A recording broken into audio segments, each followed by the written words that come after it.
ideally, these splints, if you like put them on the emergency room, they're gonna get seen by ortho in a couple days, but that doesn't always happen. I like them long, and I'll show you why in a minute.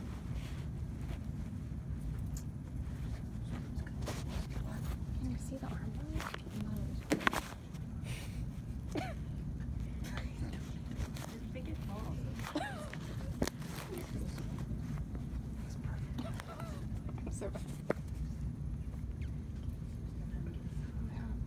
So if you always want the arm at 90 and the wrist back a little bit, don't do it. This is, people want to do this, that becomes painful. So if this looks like it's painful, but in the long run it's not. You can pretend they're like holding something, right? Yeah. And remember, think if you're holding the bottle, holding the can, holding the base wrap. You mean like with the fingers? So I like, some people just roll through the thumb. I like to do this.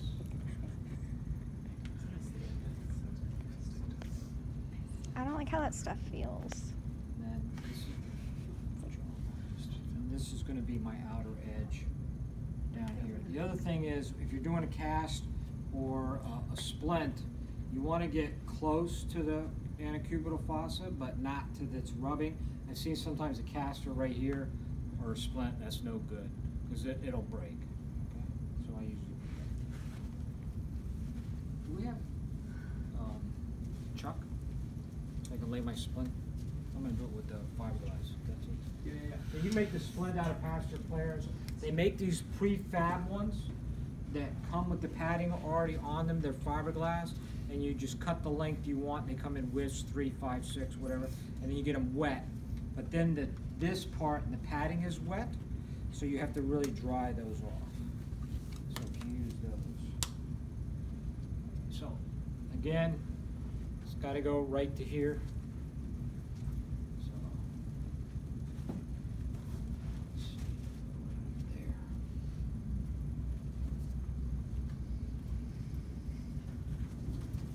Thank you.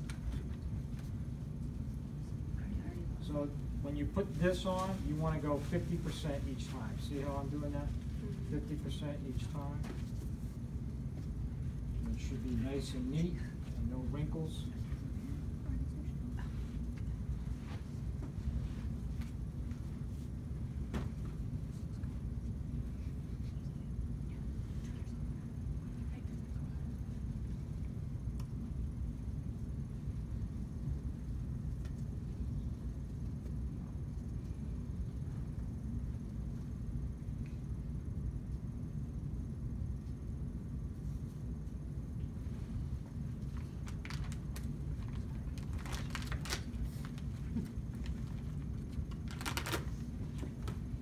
So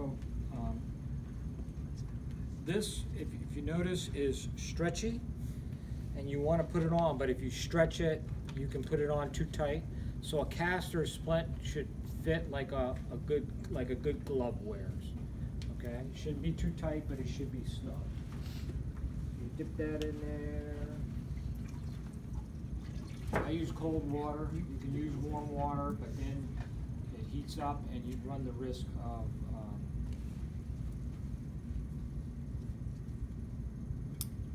Remember we talked, how thick should these be? How many layers?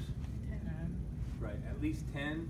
But we're not going to put, you don't need to put 10 layers on for these, just again to save. So if you're going to do it with this, 4 or 5 layers. And I got my length. You can just do it like this. basically just use like a roll. I'm just going to do 5. I might as well, because nobody else is going to be able to use it. Yeah, because once the fiberglass starts to dry out, it will harden Quickly.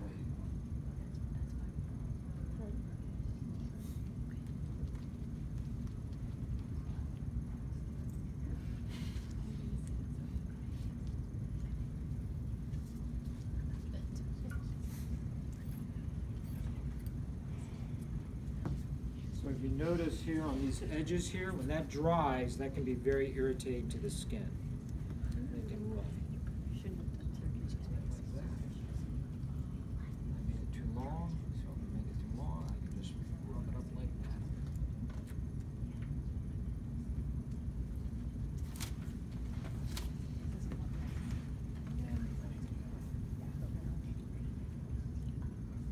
And you can wrap, you know, an A-strap right over it at this point. Again, the problem with that is then the A-strap is going to stick to that fiberglass or plaster or whatever you're using, and then it's really hard to adjust it or change it. This way, now when you put the A-strap over the top of this, you can take it on and off whenever you want. So if you give your patient good instructions and you say, hey, listen, if this is too tight, you get home and it starts feeling too painful, they can just loosen it a little bit. If it's still painful, then what do they need to do? Come back and see you, right? Or go to the ER.